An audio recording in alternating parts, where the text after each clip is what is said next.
welcome. You're welcome to Global News and Zuma Nigeria. And here are the top stories. At least 6 died in Israeli attacks on Tuba's West Bank. Netanyahu's border plan jeopardizes Gaza ceasefire talks. Trump-Harris agreed on debate rules, settle mic dispute. U.S. charges RT staff with secret funding of right-wing media. And 14-year-old Georgia school shooting suspect to be booked tonight. Stay with me for these and more stories. On Israel-Gaza war in the occupied west city of Tubas, no less than 5 Palestinians have been killed in an Israeli air raid on a car. And Israeli forces have shot dead a teenager in the Farah refugee camp in the Tubas governorate, according to report. On Thursday morning, Israel said military aircraft took part in 3 different attacks on Palestinian fighters who pose a threat to their forces in the Tubas region. Reports said Israeli soldiers fired numerous bullets at the 16-year-old Palestinian boy, Majid Fida Abu Zaina in Farah, abused him and prevented ambulance crews from reaching him. Palestinian medics earlier on Thursday reported that 5 people were killed in an Israeli airstrike aiming a car and 2 people were wounded, one of whom was in critical condition, according to report. Later, reports said the number of those killed in the drone attack had increased to at least 6, indicating a graphic photo of 6 bodies loaded up on top of each other on a truck. The attack was carried out by an armed drone, and Palestine Red Crescent Society ambulance crews brought the bodies of the 5 deceased men and 2 wounded people to the Tubas Turkish government hospital, according to report. The agency also reported that Israeli forces were raiding the El Enin refugee camp west of the city of Nablus. Last week, Israel started a massive military offensive across the West Bank that has killed at least 38 Palestinians and wounded 130, with the vast majority of casualties in Jenin. Report on Thursday said the Israeli siege on Jenin continues, with troops patrolling the area near the Jenin refugee camp as well as the city of Jenin. In a statement on Wednesday, the United Nations Office for the Coordination of Humanitarian Affairs (OCHA) said Israeli forces were using lethal warlike tactics in the West Bank and that Palestinian children have been killed. Among those who died, the military attacks, mostly concentrated on the Tulkarem and Jenin refugee camps, constitute Israel's biggest assault on the occupied territory since the Second Intifada in the early 2000s.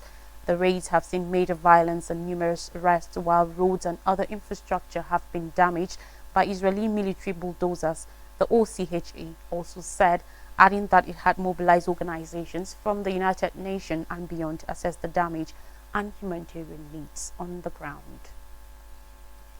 Still on Israel-Gaza war, Benjamin Netanyahu, Israel's prime minister, said his military must maintain open-ended control over Gaza's southern border area with Egypt, known as the Philadelphia Corridor, digging in on a position that threatens to derail ceasefire efforts. Netanyahu's stance on the corridor, which was seized by Israeli forces in May, has become the major hindrance to reaching a ceasefire deal in Gaza as pressure increases on the Israeli leader amid mass protests domestically demanding that a deal be reached that brings captives home, and international outrage as the number of Palestinians confirmed killed by Israeli military in Gaza nears 41,000. Gaza must be demilitarized, and this can only happen if the Philadelphia corridor remains under firm control, Netanyahu said, according to report on Wednesday. Netanyahu said Israel must retain control of the corridor to stop weapons being smuggled into Gaza, and that Israel would only consider withdrawing from the strategic location when presented with an alternative plan to police the area. Netanyahu has faced intense criticism for several in Israel for his position on the Philadelphia corridor, including from within his own military and security formation, who believe Israeli troops do not need to be permanently based in Gaza and could instead launch a targeted raid if required to stop arms smuggling. Egypt, a mediator in the ceasefire talks along with the US and Qatar, has also demanded a tangible timeline for Israel's withdrawal from the corridor which runs along its border. The United Arab Emirates, which established formal relations with Israel in the 2020 Abraham Accords designed to normalize Arab-Israeli relations, has also criticized Israel's decision to control the corridor on Wednesday. Hamas blamed Netanyahu for the ongoing impasse in ceasefire talks and accused the Israeli leader of wanting to prolong the war on Gaza in a statement released on Thursday.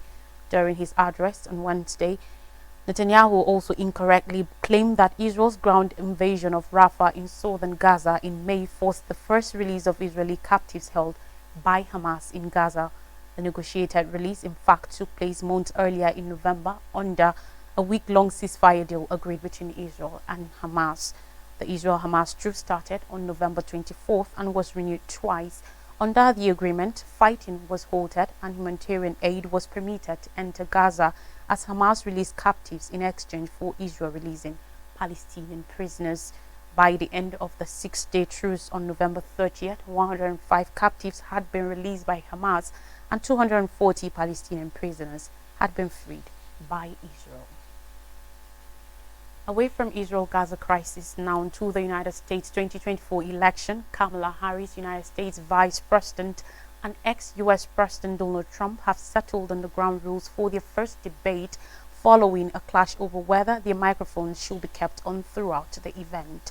A Wednesday report confirmed the format for the September 10th debate after the disagreement over microphones had threatened to derail the first and so far only confirmed face-off between the Democratic and Republican nominees. Trump will give the last closing statement and stand on the left of the screen after winning a virtual coin flip, according to report.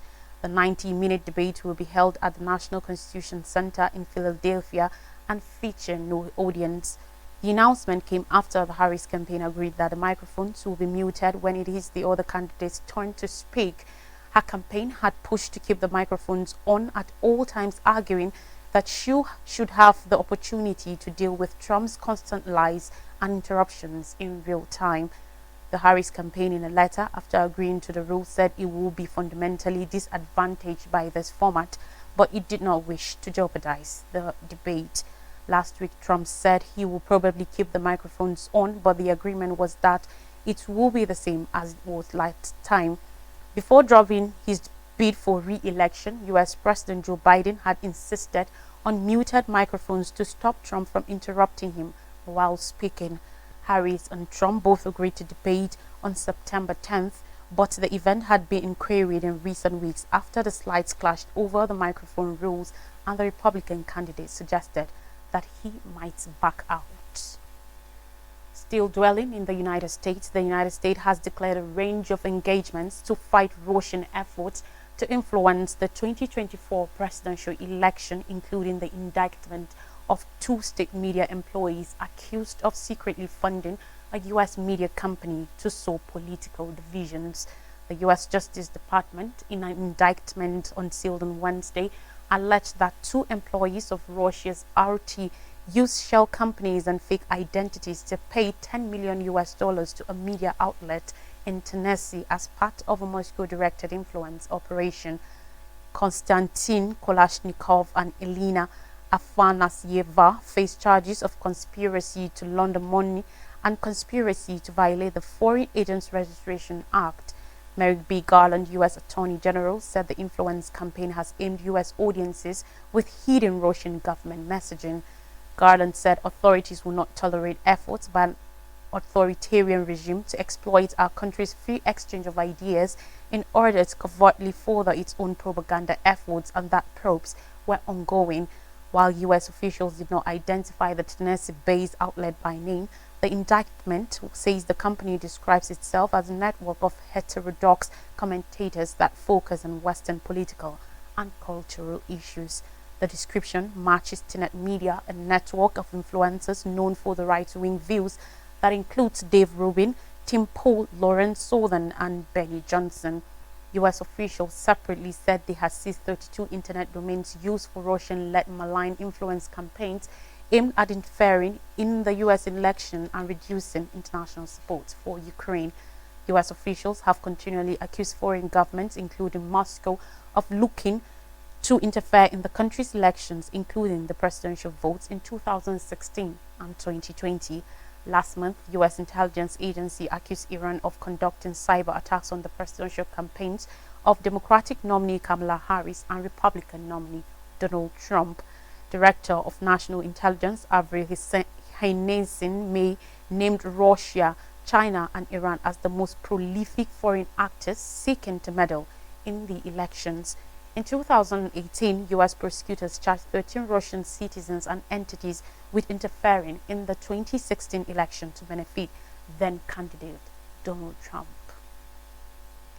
On crime issues still in the United States, on Wednesday night, the 14-year-old suspect in the fatal mass shooting at a Winder, Georgia high school will be booked, Georgia Bureau of Investigation Director Chris Horsey said. Colt Gray will be charged with murder in linking with the deaths of 2 teachers and 2 students at Appalachia High School in Winder, Georgia, authorities said. According to Horsey, the deceased victims were 14-year-old Mason Scammahorn, 14-year-old Christian Anglo, and Richard Aspinwall, 39, and Christina Urimi, 53. The school's website shows the 2 adults were both math teachers and Aspinwall was also an assistant football coach. Gray is a student at Appalachia High School and will be handled as an adult as he moves through the court system, Horsey said at an earlier news conference. According to report, 9 other victims, 8 students and 1 teacher were taken to hospitals following the Wednesday morning shooting. Horsey said the gun was an AR platform weapon, while a law enforcement official said it was an AR-15 style. The gunfire sent students and faculty desperately scurrying for cover as schools across the county went into lockdown and parents scrambled for information.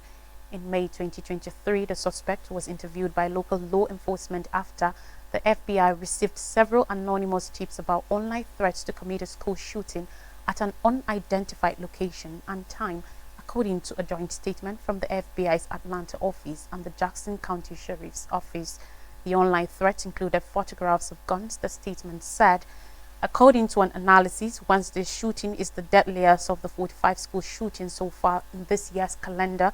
It is one of 11 school shootings with 4 or more deaths since 2008, when tracking school shootings started. Authorities said the first report of an active shooter came in at 10:20 a.m. local time. A school resource deputy assigned to Appalachia High confronted the shooter, who got on the ground and was taken into custody, Barrow County Sheriff Jude Smith said, according to report. On more stories, Malaysia probes leak of secret Chinese note on South China Sea. Malaysia's Ministry of Foreign Affairs has said it is probing the leak of a classified document China sent to its embassy in Beijing in February following the publication last month of an article in a Philippine media outlet. Police will be informed and an internal investigation was underway in a statement released late on Wednesday, according to the ministry. It did not name the outlet or confirm the authenticity of the note's contents, but did go into detail about Malaysia's claims in the disputed South China Sea. According to reports on August 29th, China had sent the Malaysian embassy a diplomatic note to stop all oil exploration and drilling operations at Luconia shoals, which lie around 100 kilometers off the Malaysian state of Sarawak.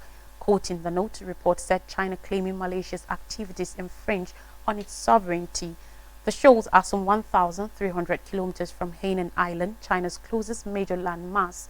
Beijing claims almost the whole South China Sea under a 9-dash line that was ruled without merit in 2016 by an international court. Malaysia, the Philippines, Vietnam, and Taiwan also claim parts of the waterway.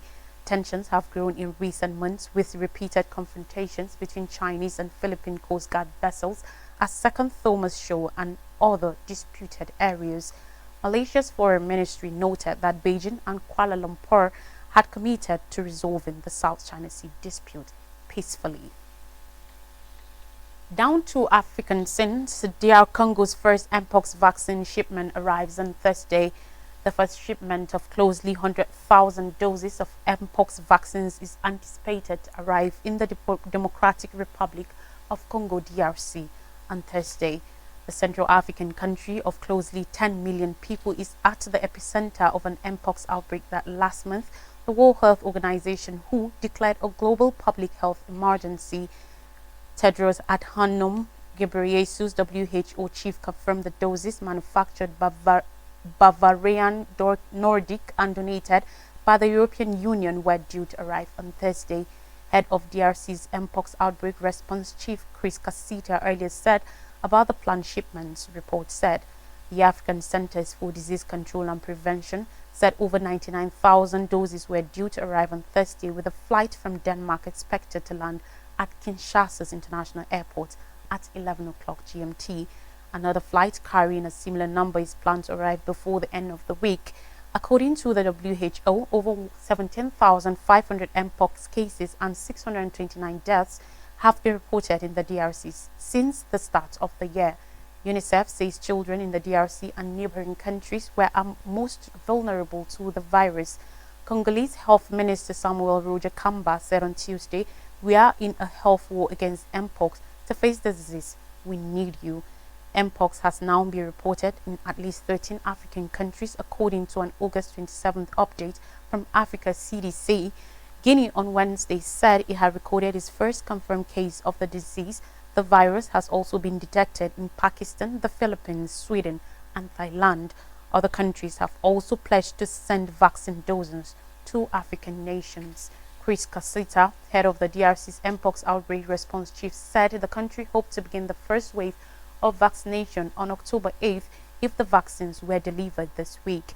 Health authorities face serious logistical challenges with the vaccination campaign, partly because of the doses must be kept at 90 degrees Celsius. The WHO's acting director of epidemic and pandemic prevention, Mariah van Kerkhove, said the first people to receive the vaccination were likely to be contacts of known cases. The WHO declared an emergency on August 14th because of a surge in cases of the new Clade 1b strain. Both the strains Clade 1b and Clade 1a are present in the Democratic Republic of Congo. Now, Xi Jinping praises Africa ties, promises military aid. China is relishing its best in history relations with African nations. Leader Xi Jinping said on Thursday, as he promised $50 billion in financial aid for the continent in addition to military support. China and Africa should rally their populations together to become a powerful force and write a new chapter in peace, prosperity and progress, Xi said in a sweeping speech to delegates from over 50 African nations as he sought to boost relationships seen as major to Beijing's position as a rising global power. The Chinese leader said, while flanked by African dignitaries seated on stage in the cavernous Great Hall of the People in Beijing, that China-Africa relations are at their best in history. Looking to the future, I propose that China's bilateral relations with all African countries with which it has diplomatic ties be elevated to the level of strategic relations. Xi separately promised another $280 million in aid to African countries, split evenly between military and food assistance. The pledge of $140 million in military aid is the hugest amount that China has earmarked for this purpose at the 3-yearly Forum on China-Africa Cooperation. In 2018, China said it would provide $100 million to support the African standby force and African capacity for immediate response crisis. The newly announced military aid signals the surging significance of security in the relationship between Beijing and its partners in Africa. Leaders including South Africa's Cyril Ramaphosa, Kenya's William Ruto and Nigeria's Bola Tinubu have assembled in the Chinese capital this week for the 3-day forum that Beijing has hailed as its largest diplomatic gathering in years. This year's event comes amid questions about the direction of those ties, as Beijing, long the driving foreign economic power in Africa, has been recalibrating its extensive economic ties to the continent, while other major powers are ramping up their own efforts to engage Africa. China has been pulling back on big-ticket spending under Xi's signature Belt and Road Initiative. That infrastructure drive saw it fund projects like railways, roads and power plants and expand its influence on the continent. However, it also faced criticism that unsustainable lending contributed to heavy international debt loads now carried by many African countries. Xi did not mention these debt challenges in his address, but did make broad promises for China to boost cooperation with Africa in industry, agriculture, infrastructure, trade, and investment. We take a break now, and when we come back, I'll bring you stories from Nigeria. Don't go anywhere.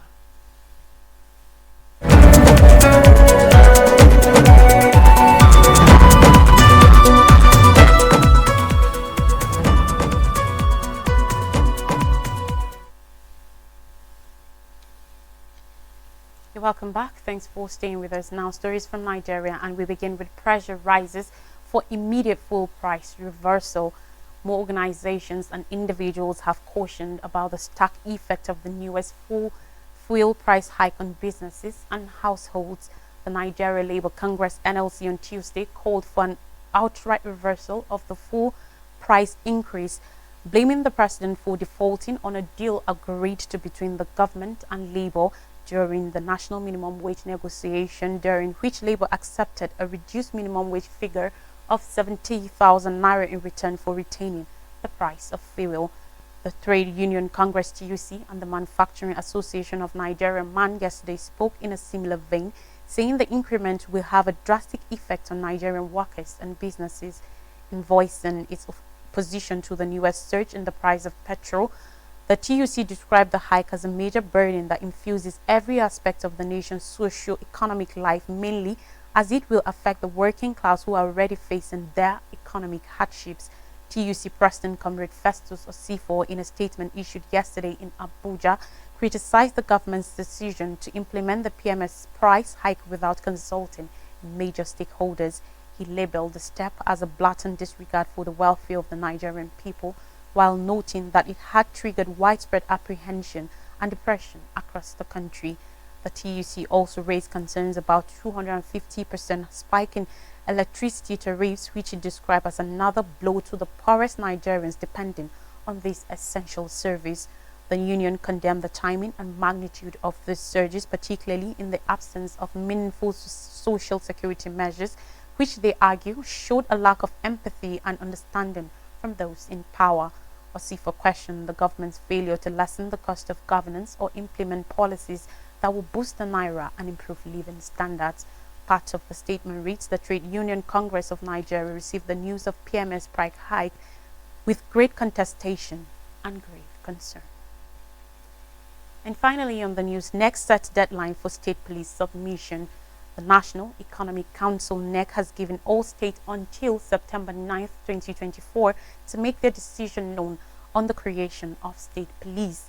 On Wednesday, NEC gave the deadline following the meeting chaired by Vice President Kashim Shettima at the Presidential Villa in Abuja. Acting Oyo State Governor Bayo Lawal revealed that 4 states had not yet submitted their reports. According to Lawal, NEC directed that by Monday, the 4 states must make their stance on the issue known. While the 4 states were not mentioned during the briefing, NEC insisted that after Monday, any state which failed to make submission will have no option than to accept whatever decision is reached eventually. President Bola Tinubu had earlier endorsed the formation of state police as suggested by state governors to address growing insecurity in the country. States were instructed to submit their reports for NEC deliberation and action. A month after the agreement, 16 governors submitted their reports to the National Economic Council (NEC), expressing their support for the creation of state police and the amendment of the 1999 Constitution to allow for the same. Since then, most states have also submitted their positions on the issue, leaving out only 4 states yet to make their own submissions. Though a lot of people and groups have called for the creation of state police, the proposal has faced some criticisms from some quarters.